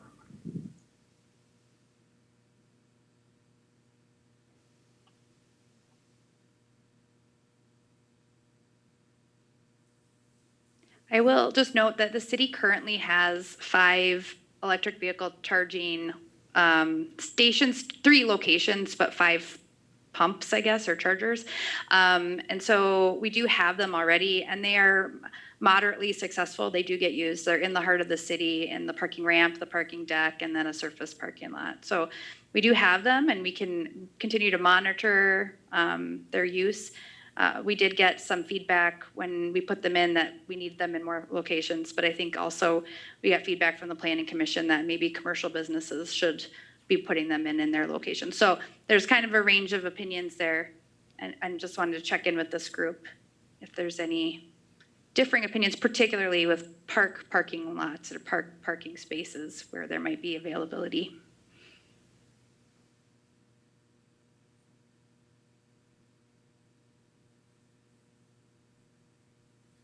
All right, seeing no real strong opinions, we can maybe move to the next slide.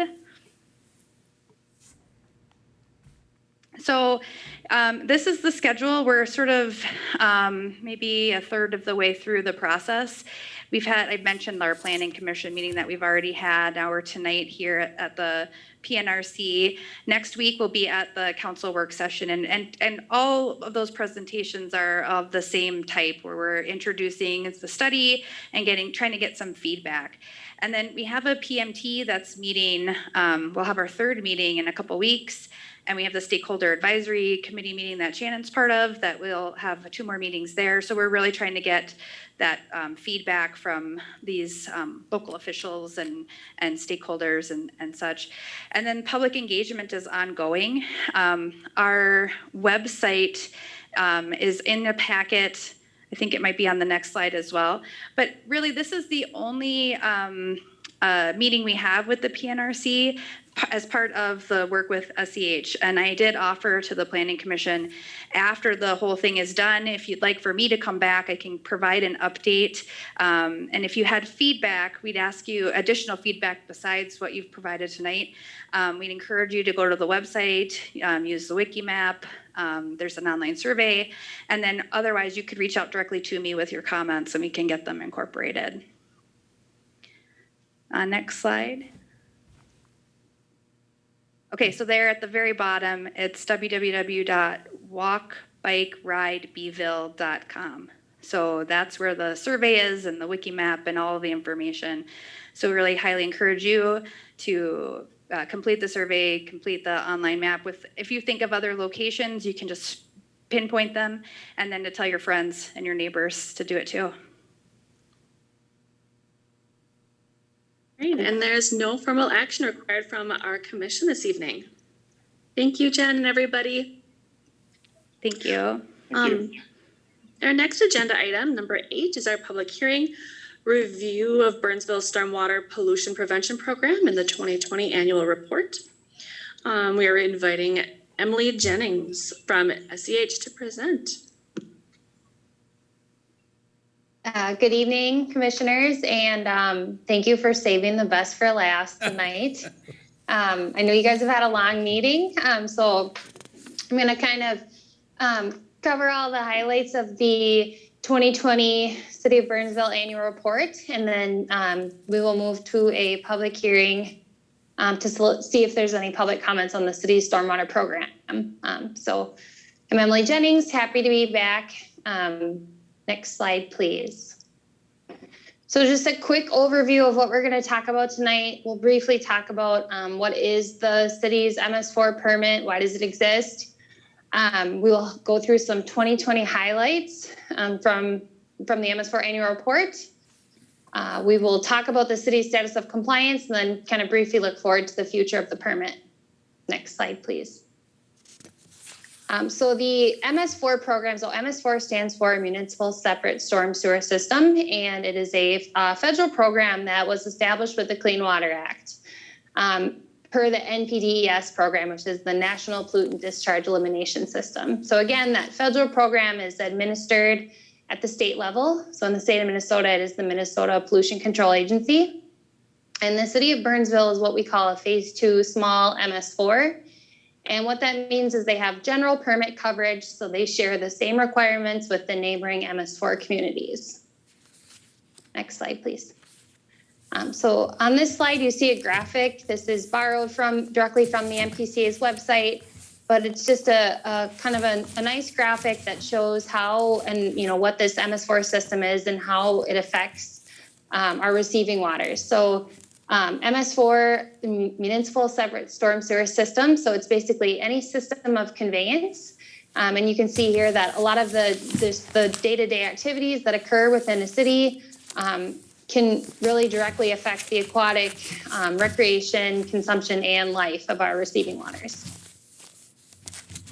Next slide, please. So now we're going to talk about the MS4 permit, specifically about those 2020 activities that were reported in the city's annual report. So as an MS4 permittee, the city is required to have a stormwater pollution prevention plan, or what we call a SWIP. And that SWIP has a lot of information in it, but most of that lies in 6 minimum control measures, or MCMs. There's a lot of acronyms in this particular program. Next slide, please. So minimum control measure 1 is public education and outreach. And the purpose of this minimum control measure is that the city has a lot of procedures in place for how they reach out to the public and inform them on the importance of water quality. So in the 2020 year, the city used a lot of different methods that you can see listed on the slide here, like brochures and newsletters, to reach out to the public and inform them on those high priority stormwater issues. Next slide, please. Oh, thanks. So minimum control measure 2 is public participation and involvement. So this particular minimum control measure has procedures in place for how the city reaches out to the public and solicits their input on the SWIP. So that is the purpose of today's meeting. For example, we met last year on June 1st. There weren't any comments received at that meeting. So in our 2020 annual report, we didn't report any comments, and there were no modifications made on the SWIP. So our meeting today will be reported for the 2021 annual report, which will be submitted next year. So if there are any comments received today or throughout the year on the online public comment form, those would be reported next year. Minimum control measure 3 is the illicit discharge detection and elimination. So the city is vigilant in inspecting for illicit discharges throughout the MS4. And they do that by inspecting outfalls at those discharge points to receiving waters, and also in certain priority areas of the city. If an outfall is identified, it's investigated, and then there's some emergency response actions that are made. In addition to those inspections, the city also maintains an illicit discharge hotline, and there's an online form available, so community members or business owners are allowed to also report illicit discharges within the city. So in the year 2020, there were 2 illicit discharges that were reported, and there were 2 verbal warnings issued. So those verbal warnings took care of those illicit discharges, and no further action was needed. Minimum control measure 4 is construction site runoff control. So the purpose of this minimum control measure is for the city to have procedures in place to make sure that any construction activity doesn't cause erosion or sedimentation that's harmful to the receiving waters. So in the year 2020, the city had 14 active projects that were greater than an acre. There were 109 inspections performed at those projects, and there were 37 notices of violations issued, as well as 74 corrective notices. So these numbers might seem kind of high, but these are really proactive, warnings or notices that are given versus reactive. So you don't see anything more severe on there. So it's showing that the inspections are working and they're identifying things that need to be fixed out there during construction. Minimum control measure 5 is post-construction runoff control. So the purpose of this minimum control measure is that, the city has a set of development standards in place. And when a developer proposes construction, they have to make sure that their proposed project isn't going to have a negative impact on the city's MS4 or those receiving waters. So those city standards, just a couple of those, the big ones are that the city requires developers to match pre-development runoff rates, as well as follow the minimal impact design standards for volume management. So the city reviews all of those projects and approves them. And in the year 2020, there were 6 projects reviewed that were greater than 1 acre. And our last minimum control measure is pollution prevention. and good housekeeping for municipal operations. So this is, I always describe this as sort of the practice what you preach minimum control measures. So the city has a handful of operations that take place or owning of infrastructure such as ponds and we call them best management practices or BMPs and the storm sewer system itself. So they are required to complete inspections of these. And so in the year 2020, all structural stormwater BMPs were inspected, which is good. About 11% of ponds were inspected. And so the city has inspected, that number might look a little low, but in all reality, they're on the inspection cycle. So they're at kind of the end of that, all those 1,326 outfalls. So we're nearing the end of our permit term. And of the 488 ponds, the city is inspected, it looks like 21%. So again, on track for reaching our goals to the end of this permit cycle. And now just a 2020 project highlight. So in the year 2020, the city had a Crystal Lake outfall cleanout project. So you can see on the red symbols on the map on the left there, those were cleanout locations. And then you can see a photo during construction on the right. And in total, 950 cubic yards of sediment were removed from Crystal Lake. So that's able to restore some habitat area and storage of the lake. So great project. Now we're gonna briefly touch on the compliance. So like I mentioned, the 2020 annual report is actually technically due this June. However, it has already been submitted. And that will cover last year's annual meeting. Like I mentioned, there were no comments and no changes made to the program in that 2020 year. And kind of side by side with that annual report, the city performs like a self-assessment, and the data in the self-assessment and from the annual report shows that the city is in compliance. They've met all the requirements for the 2020 year. So like I mentioned, that report was submitted on June 1st of this year. And, you know, what's the future of this? I think maybe some of you have heard me say this for the last couple of years, but a new permit was finally issued. So the new MS4 permit was issued in November of 2020. So the city submitted their application for coverage under that new permit on April 14th of 2021. And there is a public comment period forthcoming for the city to obtain coverage under that new MS4 permit. So 2021 might be an exciting MS4 year with the new requirements. So as we move towards the public comment today, so again, the purpose of this is to solicit the city's input on the stormwater program, and any comments that are received, the city considers and responds to, and they make changes to their stormwater program as necessary. And if there are if people aren't able to make their comments this evening, like I mentioned, they're able to access an online comment form at burnsvilleminnesota.gov/SWPP or SWPPP. And next slide, please. And then also Jen's contact information is on the slide. I think you can also reach out to Jen if you have questions or concerns that are not captured by that online form. And then in addition to that online form, there's quite a few other resources available on the city's website if anyone's interested.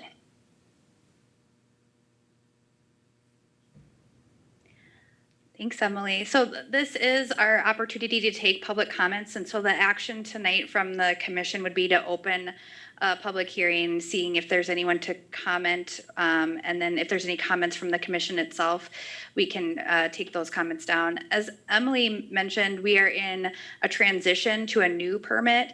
So we'll have to see if those comments fit with the new permit requirements. So that's one kind of change.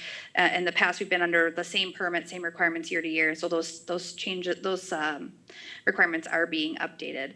And then, as Emily noted, this is for the 2021 year. So this is the one time for verbal comments to be presented in a public hearing. After that, though, comments will still be accepted through the end of the calendar year on the comment form or by contacting me directly. All right, and we are opening the floor to receive any public comment.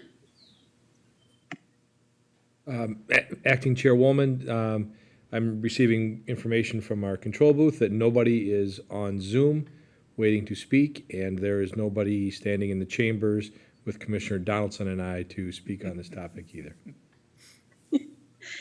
Is there anything any commissioners would like to speak to? Seeing no comments, we are seeking a motion to recommend and changes or updates the commission would like to see made to this city's SWPPP. I so move. Commissioner Donaldson moves, and who would like to second? I'll second. Commissioner Muhlenberg seconds. Staff, may I have a roll call, please? Commissioner Angara, Aye. Commissioner Donaldson, Aye. Commissioner Mullenberg, Aye. and Commissioner Woolman. Aye. Thank And you. it passes. And now we move on to agenda item 9. We are going to be speaking, JJ is going to be talking to us about Tom Osiecki's recognition. Commissioners, thank you. You may recall back in April, we had Mr. Pete Hoynish come present some information to us on Tom Osiecki and the contributions he's made to Burnsville, specifically in the area of youth hockey. And at that presentation, Mr. Hoynish had a few examples of ways that the city could formally recognize Mr. Osiecki for those contributions. At the time, we made a general motion in support of any one of those 3 items. At this time or during the last month and a half, I've been working with Mr. Hoynish to narrow down his focus. And he has, or he would like to pursue the option of putting a statue in front of the Burnsville Ice Center in Mr. Osiecki's likeness, which is very similar to other projects that we've had in the city. Our city staff and city council would like for us to maybe formalize our motion or specify in our motion what it is exactly we would be comfortable with. And so at this time, commissioners, Mr. Hoynish is comfortable with pursuing a statue. I would like to see this commission make a motion specifying that we would support the recognition of Mr. Osiecki in the form of a statue in front of the Burnsville Ice Center. So I would move that we do so. Commissioner Donaldson moves. Do we have a second?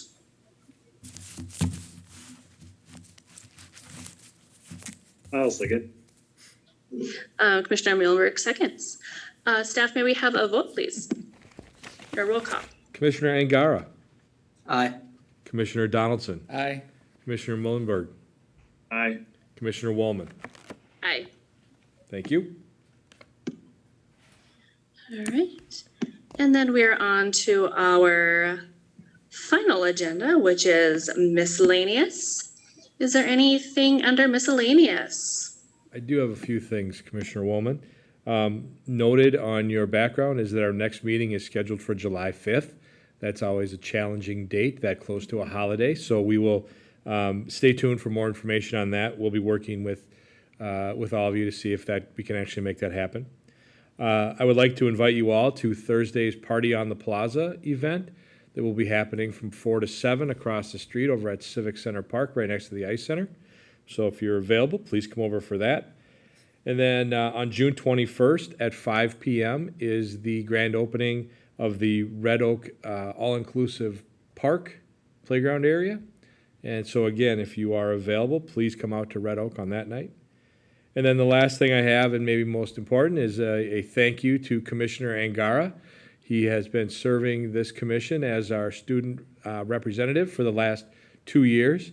and this is his final meeting tonight. So thank you, Commissioner, for your service to our commission, and we very much appreciate it.